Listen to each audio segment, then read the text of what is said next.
many media projects that were planned but never finished.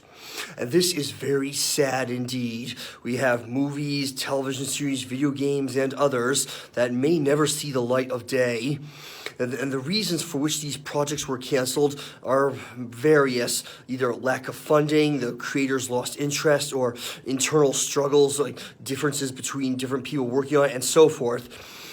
So I have just been thinking about certain media projects that I dearly wish had been completed, and perhaps projects that I myself would personally fund if I had the money to do so. Now, of course, it is highly unlikely that I shall ever have the money to fund some of these projects, but it is still fun to speculate anyway. So if I ever had sufficient money to do so, I would contact Don Bluth and tell him that I would personally like to finance his production of Beauty and the Beast, because Don Bluth had been planning to make a movie adaptation of Beauty and the Beast, but then canceled his project when the Walt Disney Company announced theirs. And that is very unfortunate, because from what little promotional material survives of that movie, we can presume it would have been a radically different interpretation from what Disney gave us. So that is very tragic indeed. Now, if I had the money to do so,